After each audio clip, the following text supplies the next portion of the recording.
Hello everyone. NCERT गणित कक्षा 11वीं में आपका स्वागत है। तो इसी क्रम में आज हम प्रश्नावली 5C का प्रश्न क्रमांक 14 सॉल्व करेंगे। तो ये इस प्रश्नावली का लास्ट प्रश्न है। तो चलिए इसे भी सॉल्व कर लेते हैं। तो चलिए प्रश्न पढ़ लेते हैं। तो इसमें लिखा हुआ है, किन्हीं दो सम्मिश्र संख्याओं Z1 और Z2 के लिए सिद्ध कीजिए कि Z1 प्लस Z2 का मापांक, जिसे हम इंग्लिश में मॉड्यूलस भी बोलते हैं, और लेस देन इक्वल Z1 का मापांक प्लस Z2 का मापांक। तो लेस देन इक्वल का मतलब क्या है? तो जिस तरफ ये मुंह खुला होता है उस तरफ का मान बड़ा होता है, और जिस तरफ ये मुख इसका बंद होगा इस तरफ का मान छोटा होगा। और इक्वल यानी कि ये बराबर का भी साइन लगा हुआ है। तो इसका मतलब ये हुआ कि Z1 प्लस Z2 का मापांक ये इसके बराबर है, और इस Z1 प्लस Z2 के मापांक से बड़ा भी है। कौन? ये। तो आप समझ गए होंगे। तो चलिए सबसे पहले हम हल लिखेंगे और इसे सॉल्व करेंगे। तो चलिए हल लिख लेते हैं, और हम सम्मिश्र संख्याएं का फॉर्मूला देखेंगे कि हमारा सम्मिश्र संख्याओं का फॉर्मूला क्या होता है। चलिए, तो हमने लिखा हल, और चलिए सम्मिश्र संख्याओं का फॉर्मूला देख लेते हैं क्या होता है हमारा। तो हमारा फॉर्मूला कुछ इस प्रकार होता है कि सम्मिश्र संख्या Z बराबर R bracket cos theta plus I sine theta. तो उसी प्रकार से अब हम लिखेंगे। तो हम लिखेंगे माना सम्मिश्र संख्या, अब हम मानेंगे। तो इस फॉर्मूले में हम दो सम्मिश्र संख्याएं मानेंगे। देखिए किस प्रकार से। तो लिखेंगे माना, तो उसके बाद अब हम बताइए, यहाँ पे अगर हम Z1 सम्मिश्र संख्या मानेंगे तो यहाँ क्या हो जाएगा R1, और यहाँ क्या हो जाएगा कॉस थीटा 1, और यहाँ भी हो जाएगा साइन थीटा 1। तो चलिए उसी प्रकार से अब हम लिखेंगे।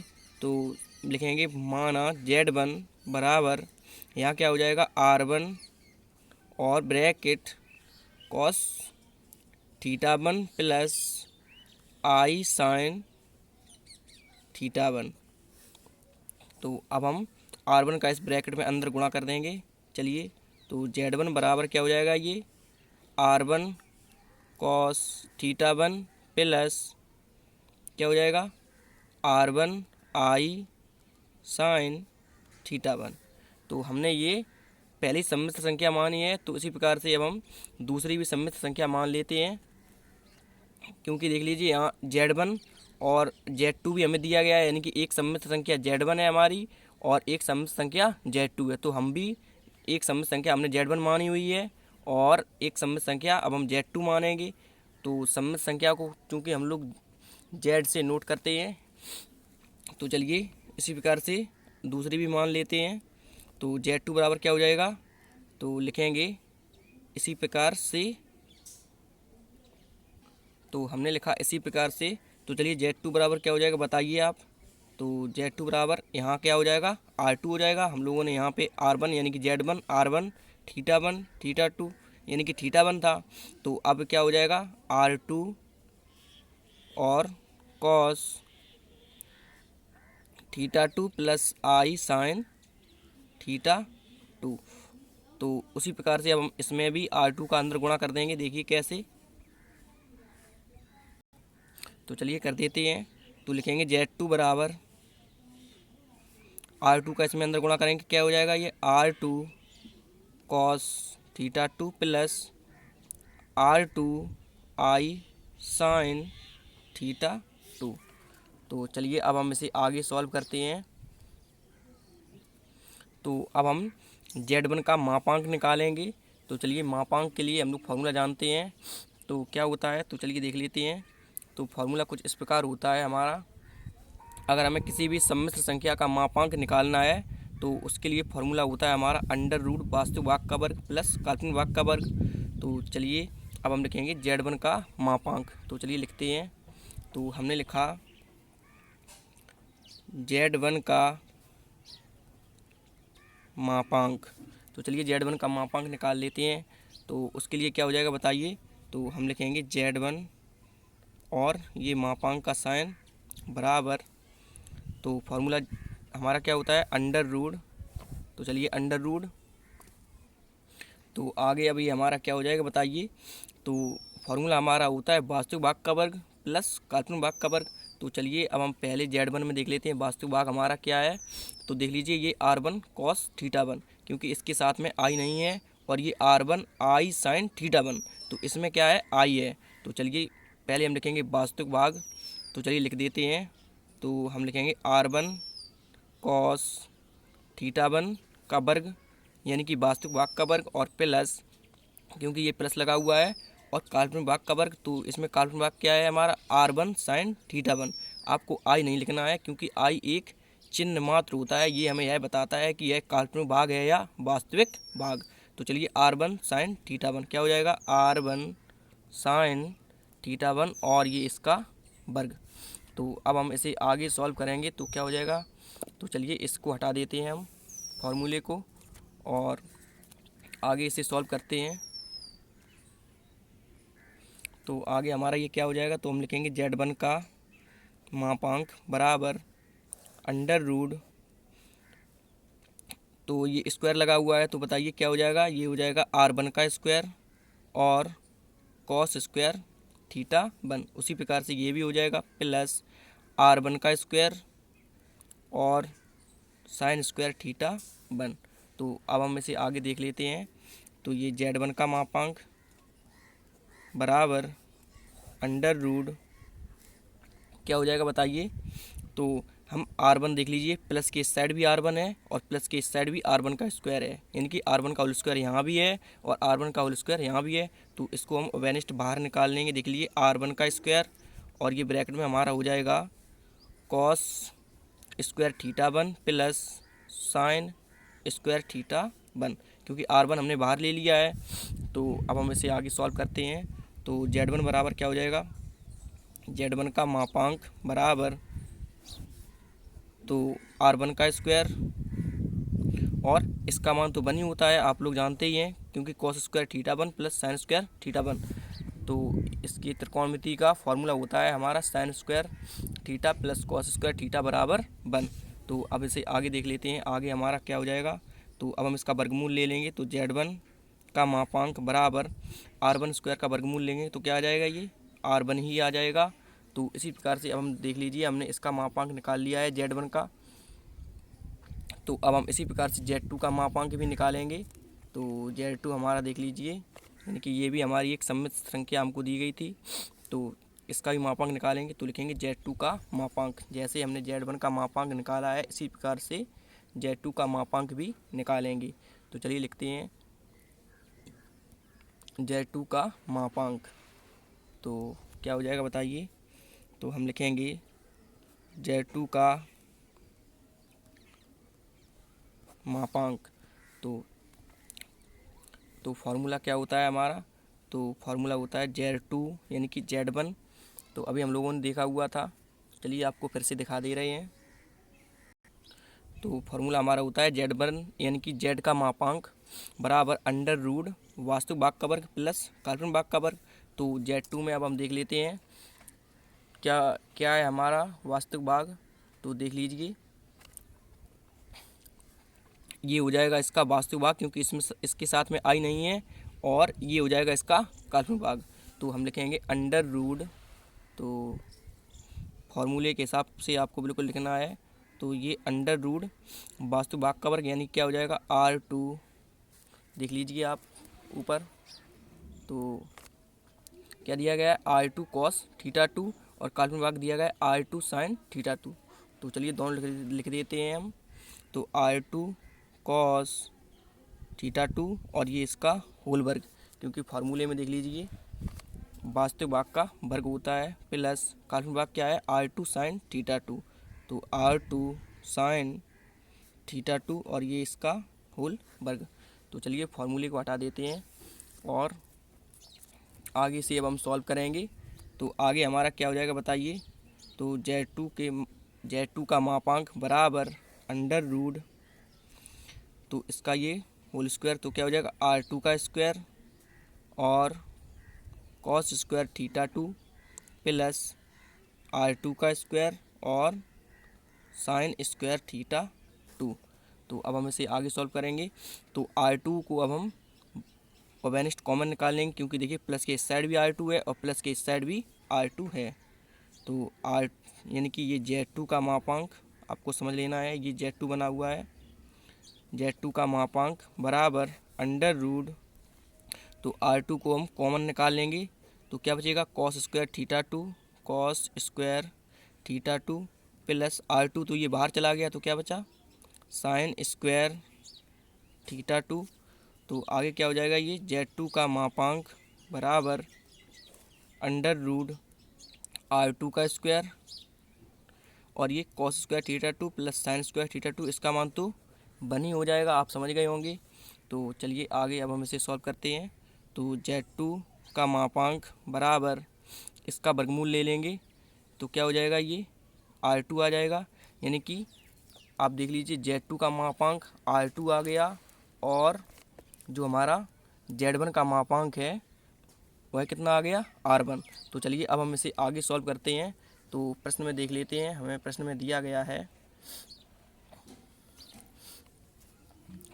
Z1 प्लस Z2, तो हम इसकी LHS लेके चलेंगे तो हम लिखेंगे LHS से।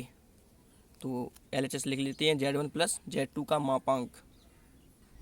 तो हमने लिखा लेफ्ट हैंड साइड लेने पर, तो चलिए इसकी लेफ्ट हैंड साइड लेते हैं और अब हम Z1 प्लस Z2 का इसमें बराबर में मान रख देते हैं। तो देख लेते हैं Z1 प्लस Z2 का मान हमें क्या दिया गया है। तो Z1 का मान देख लीजिए, हमें ये दिया गया है, हम लोगों ने निकाला हुआ है R1 cos theta one plus R1 आई साइन थीटा वन। तो चलिए यही मान रख देते हैं Z1 के स्थान पे। तो हमने ये Z1 के स्थान पे लिखा R1 cos theta one plus R1 आई साइन थीटा वन। उसी प्रकार से अब ये प्लस लगा हुआ है तो प्लस लगा दीजिए और Z2 का मान भी देख लेते हैं क्या दिया गया है। तो देख लीजिए Z2 का मान हमें दिया गया है R2 cos theta two plus R2 आई साइन थीटा टू। तो चलिए इसे भी रख देते हैं।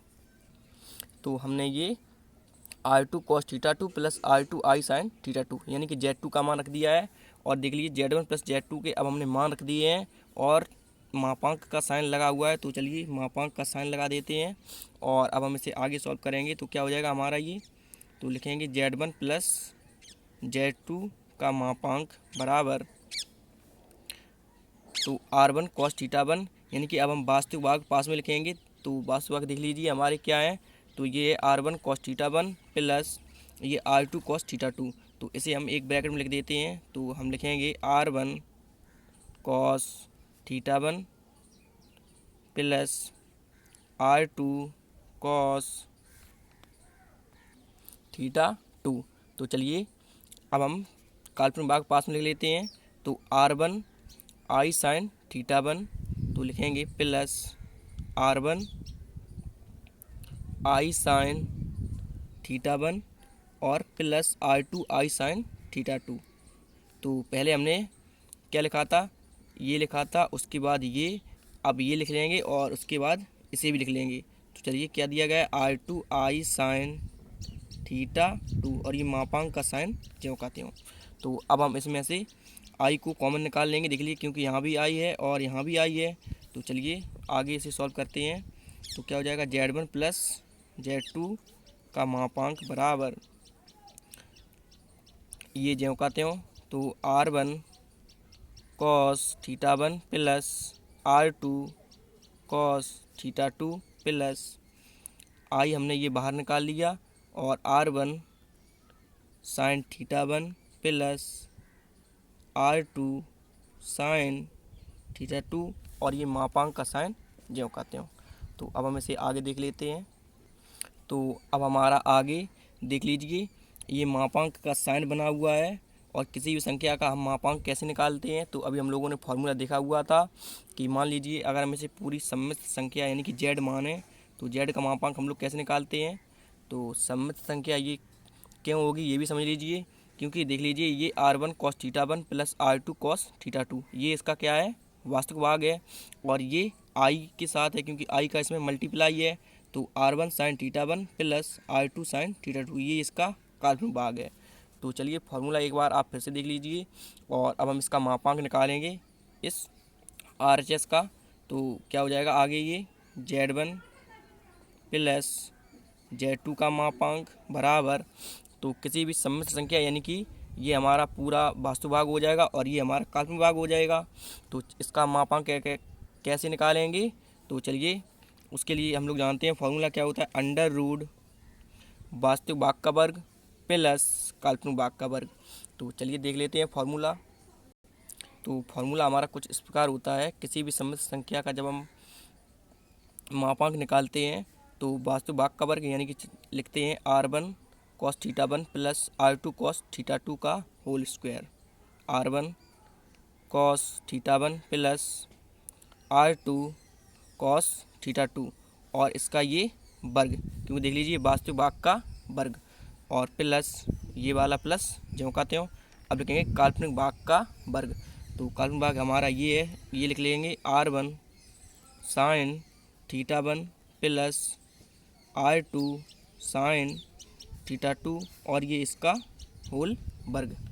तो चलिए इसको हटा देते हैं और अब हम इसे आगे देखते हैं। तो आगे हमारा क्या हो जाएगा ये, तो अब हम इसका अंडर रूट कैंसिल करेंगे। तो अंडर रूट कैंसिल कैसे होगा, तो लिखेंगे दोनों पक्षों का वर्ग करने पर। तो हमने लिखा दोनों पक्षों का वर्ग करने पर, तो चलिए वर्ग कर देते हैं। तो लिखेंगे Z1 प्लस Z2 और ये इसके मापांक का वर्ग हो जाएगा बराबर, उसी प्रकार से इसका भी हम वर्ग करेंगे। तो अंडर रूट क्या हो जाएगा बताइए, R1 ये आपको ज्यों कहते हो लिख देना है। तो ये हमने बिल्कुल ज्यों कहते हो ऊपर जैसा लिखा हुआ था उसी प्रकार से हमने ये लिख लिया है। तो अब हम इसका वर्ग कर देते हैं, क्योंकि हमने ऊपर लिखा हुआ है दोनों पक्षों का वर्ग करने पर। तो हमने ये इसका वर्ग कर दिया है। तो ये होल स्क्वायर से अंडर रूट ये कैंसिल हो जाएगा, यानी कि वर्ग से वर्गमूल कैंसिल हो जाएगा। तो चलिए अब हम इसे आगे सॉल्व करते हैं। तो लिखेंगे Z1 प्लस Z2 के मापांक का वर्ग और ये अंडर रूट तो कैंसिल हो गया है। तो अभी हमारा जो मान बचा हुआ है इसे लिख लेते हैं। तो जो हमारा ये बचा हुआ था वो हमने जैसा का तैसा लिख लिया है। तो चलिए अब देख लेते हैं इसमें a प्लस बी का होल स्क्वायर ये भी है और a प्लस बी का होल स्क्वायर ये भी है। तो इसका होल स्क्वायर खोलेंगे तो देखिए क्या हो जाएगा। तो लिखेंगे Z1 प्लस Z2 के मापांक का वर्ग। तो इसका हम a प्लस बी का होल स्क्वायर इसमें खोलेंगे, यानी R1 cos θ1 plus R2 cos θ2 का होल स्क्वायर। तो क्या हो जाएगा बताइए, तो ये हो जाएगा R1 का square cos square θ1 plus R2 square और cos स्क्वायर ये cos square θ2 plus 2R1 R2 cos θ1 और cos θ2 ये इनटू में है।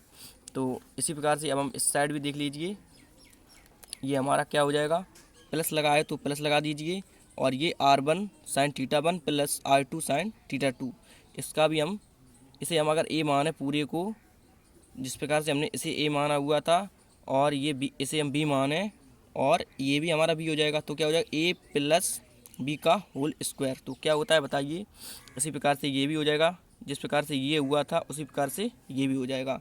क्या हो जाएगा R1 square sine square θ1 R1 square sine square θ1 और चलिए अब जगह नहीं है तो यहाँ पे कर देते हैं प्लस क्या हो जाएगा R2 square sine square θ2 R2 square sine square θ2 और प्लस क्या हो जाएगा 2R1 R2 साइन θ1 साइन θ2। तो ये हो जाएगा हो गया 2R1 R2 sign θ1 into sine θ2। तो चलिए अब इसे आगे देख लेते हैं। तो देख लीजिए R1 cos स्क्वायर θ1 और R1 साइन स्क्वायर θ1। तो दोनों में से हम R1 को बाहर निकाल लेते हैं। तो क्या हो जाएगा आगे बताइए, तो Z1 प्लस Z2 के मापांक का वर्ग बराबर, तो R1 इसमें से हम बाहर लेंगे तो ब्रैकेट में क्या हो जाएगा cos स्क्वायर θ1 और cos स्क्वायर, यानी कि ब्रैकेट में क्या हो जाएगा जब हम R1 को बाहर निकालेंगे। तो या चलिए हम इनको पहले पास पास में लिखे दे रहे हैं ताकि आपको समझ में आ जाए।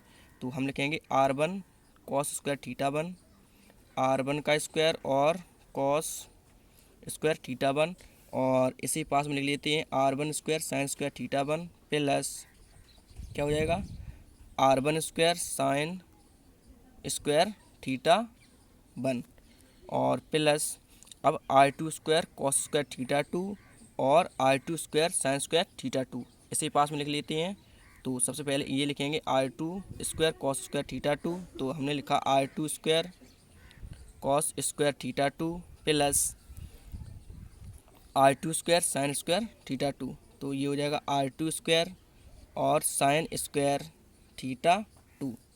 तो अब इधर जगह नहीं है तो चलिए इधर कर देते हैं प्लस अब ये वाली पास में लिख लेते हैं 2R1 R2 cos theta one cos theta two, तो 2R1 R2 cos theta one into cos theta two plus अब ये वाला लिख लेते हैं 2R1 R2 sine theta one sine theta two, तो लिखते हैं 2R1 R2 sine theta one into sine theta two.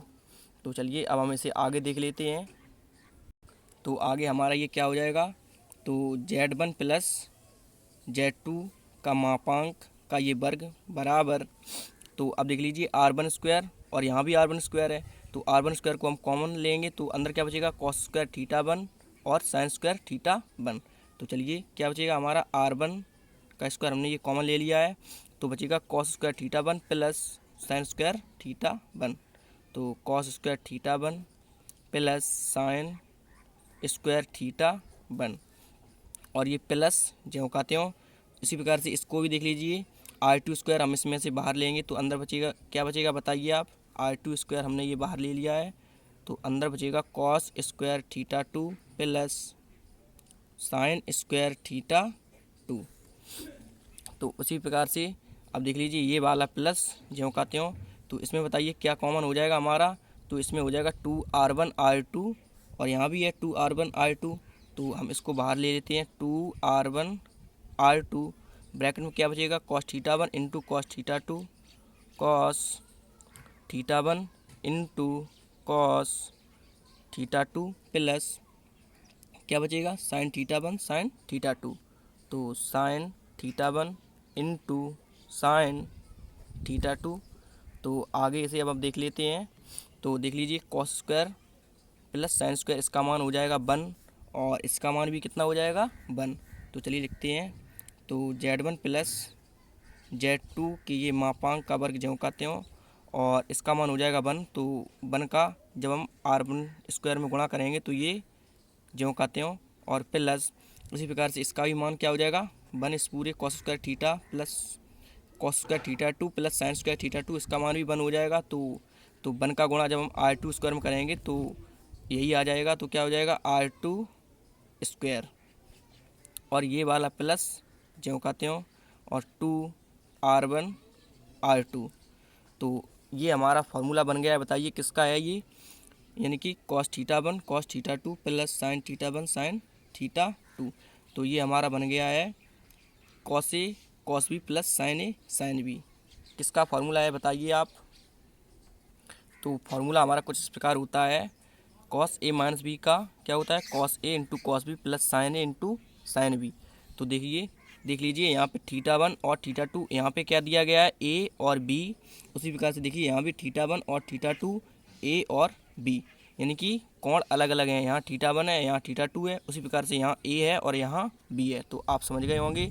तो चलिए क्या हो जाएगा हमारा, तो हो जाएगा ये कॉस ए माइनस बी का फॉर्मूला क्या होता है cos A into cos B plus sine A into sine B. तो अब ये हो जाएगा हमारा कॉस थीटा वन और माइनस क्या हो जाएगा थीटा टू। तो आप समझ गए होंगे। तो ये जब हम क्योंकि cos theta one minus theta two इसको जब हम खोलेंगे तो हमें बाद में यही मान प्राप्त हो जाएगा। देखिए कैसे, क्योंकि cos theta one minus theta two यानी कि ए माइनस बी, तो क्या हो जाएगा cos theta one cos theta two plus sign theta one into sine theta to, इस फॉर्मूले से। तो आप समझ गए होंगे। तो चलिए अब हम इसे आगे सॉल्व करते हैं। तो अगर हम समझें कि कभी भी कॉस का मान जो हमारा होता है, यहाँ पे कॉस कितना भी बना रहे तो कॉस का मान कभी भी एक से अधिक नहीं होता है। तो हम इसे लिख सकते हैं, हम लोग जानते हैं कॉस थीटा 1 माइनस थीटा 2 का जो मान है वो कभी भी 1 से अधिक नहीं हो सकता है। तो आप लोग समझ गए होंगे, यानी कि 1 से कैसा होगा, कम ही होगा। तो इसका मतलब क्या होता है, जिस तरफ ये मुख खुला है यानी कि 1 बड़ा है और ये छोटा है, यानी कि 1 से कभी भी मान छोटा नहीं हो सकता है, इसके बराबर हो सकता है। तो आप लोग समझ गए होंगे कि कॉस का कोई भी मान कभी भी 1 से बड़ा नहीं होगा, 1 से कैसा होगा, छोटा। देख लीजिए ये 1 से कैसा है, छोटा है, ये मान हमारा कैसा है, छोटा है या इसके बराबर। तो आप लोग जानते हैं कि कॉस का जो हमारा मान होता है वो कभी भी 1 से बड़ा नहीं हो सकता है, हमेशा 1 से छोटा ही होगा या उसके बराबर हो सकता है। तो अब हम देख लीजिए आगे यहाँ पे क्या हो जाएगा ये हमारा, तो इसी के हिसाब से कि हमारा ये कॉस का मान 1 से बड़ा नहीं होता है, 1 से छोटा ही होता है। तो यहाँ पे ये क्या लग जाएगा, बराबर के स्थान पे लेस देन इक्वल का साइन लग जाएगा। तो क्या हो जाएगा, Z1 प्लस Z2 के मापांक का वर्ग, और ये क्या हो जाएगा, लेस देन इक्वल, ये वाला मान हम ज्यों का त्यों लिख देंगे, R1 का स्क्वायर प्लस R2 का स्क्वायर प्लस 2R1 R2। तो अब आप सोच रहे होंगे कि ये कहाँ गया, कॉस थीटा 1 माइनस के थीटा 2। तो हम लोग जानते हैं कि कॉस का मान कभी भी 1 से कम ही होगा, इसीलिए यहाँ पे ये लेस देन इक्वल का साइन आ गया है। तो आप समझ गए होंगे। तो चलिए अब हम इसे आगे देख लेते हैं। तो आगे हमारा ये क्या हो जाएगा, तो Z1 प्लस Z2 के मापांक का वर्ग, और ये लेस देन इक्वल, तो ये किसका फार्मूला है बताइए। तो आप कहेंगे R1 प्लस R2 का होल स्क्वायर। बताइए है कि नहीं, ये R2 लिखा हुआ है, आपको समझ लेना है।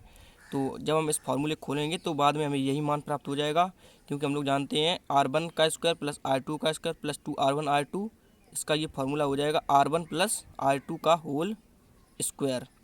तो आप समझ गए होंगे। तो चलिए आगे देख लेते हैं। तो आगे अब हम इसी मान को दूसरे पेज में लिख लेते हैं, यहाँ पे नीचे अब जगह नहीं है। तो चलिए इसी को अब हम दोबारा से लिख लेते हैं ताकि आपको समझ में आ जाए। तो हमने ये ज्यों का त्यों लिख लिया है। तो चलिए अब हम इसे आगे सॉल्व करते हैं। तो देख लीजिए यहाँ भी स्क्वायर है और यहाँ भी स्क्वायर है। तो अब हम लिखेंगे दोनों पक्षों का वर्गमूल लेने पर। तो चलिए लिखते हैं दोनों पक्षों का वर्गमूल लेने पर। तो हमने लिखा दोनों पक्षों का वर्गमूल लेने पर। तो चलिए दोनों पक्षों का वर्गमूल लेते हैं। तो ये क्या हो जाएगा, इसका ये स्क्वायर हट जाएगा, तो बचेगा Z1 प्लस Z2 का मापांक बराबर, यानी कि ये बराबर का साइन भी है और ये लेस देन, यानी कि ये मान हमारा कैसा है, बड़ा है, और ये मान छोटा है। और क्या है, बराबर का साइन लगा हुआ है, यानी ये मान बड़ा भी है और इसके बराबर भी है। तो चलिए आगे देख लेते हैं। तो इस साइड हमारा क्या बचेगा, R1 प्लस R2, और अंडर रूट से ये होल स्क्वायर कैंसिल हो जाएगा क्योंकि हम लोगों ने वर्गमूल लिया हुआ है। तो आप समझ गए होंगे। तो आगे हमारा क्या हो जाएगा, तो ये हो जाएगा Z1 प्लस Z2 का मापांक, और ये लेस देन इक्वल R1 का मान प्लस R2, यानी कि R1 का मान देख लेते हैं और प्लस ज्यों का त्यों, और R2 का मान भी देख लेते हैं क्या है हमारा। तो हम लोग ये पहले ही मान निकाल चुके हैं R1 और R2 का। तो चलिए देख लेते हैं। तो देख लीजिए R1 के स्थान पे हम क्या लिख सकते हैं, Z1 का मापांक। तो चलिए लिख देते हैं। तो R1 के स्थान पे क्या हो जाएगा, ये Z1 का मापांक और प्लस ज्यों का त्यों। उसी प्रकार से अब हम R2 का भी देख लेते हैं। तो देख लीजिए R2 के स्थान पे हम क्या लिख सकते हैं, Z2 का मापांक, क्योंकि ये मान हम लोग पहले ही निकाल चुके हैं। तो चलिए रख देते हैं। तो R2 के स्थान पे क्या हो जाएगा, ये Z2 का मापांक। तो प्रश्न में हमें यही सिद्ध करना था। तो देख लीजिए प्रश्न में देख लेते हैं क्या सिद्ध करना था हमें। तो देख लीजिए प्रश्न में हमसे कहा गया था किन्हीं दो सम्मिश्र संख्या Z1 और Z2 जो हम लोगों ने मानी हुई थी, ये सम्मिश्र संख्या मानी हुई थी Z1 और देख लीजिए ये Z2। तो लिखा हुआ था किन्हीं दो सम्मिश्र संख्याओं Z1 और Z2 के लिए सिद्ध कीजिए कि Z1 प्लस Z2 का मापांक और ये less than equal Z1 plus Z2 का मापांक। तो हम लोगों ने यही सिद्ध किया हुआ है, देख लीजिए प्रश्न में। तो ये रहा हमारा Z1 प्लस Z2 का मापांक और ये लेस देन इक्वल Z1 का मापांक प्लस Z2 का मापांक। तो आप लिख सकते हैं सिद्ध हुआ, क्योंकि हमें यही सिद्ध करना था। तो यही हमारा आंसर हो जाएगा। तो अब आप इसका स्क्रीनशॉट ले लीजिए। तो ये रहा इसका पहला शॉट और इसके बाद इसका भी ले लीजिए आप, और इसके बाद इसका भी ले लीजिए, और इसके बाद इसका भी ले लीजिए, और इसके बाद इसका भी ले लीजिए। और आप चाहें तो वीडियो को पॉज कर भी नोट कर सकते हैं। तो चलिए आगे देख लेते हैं। इसका भी ले लीजिए और इसके बाद ये बचा हुआ है, इसका भी ले लीजिए। तो आशा करता हूँ कि यह प्रश्न आपको समझ में आ गया होगा। तो इसी के आगे अब हम अगली प्रश्नावली सॉल्व करेंगे, क्योंकि यह प्रश्नावली का लास्ट प्रश्न था। और ऐसे ही आप पढ़ते रहिए। Thank you.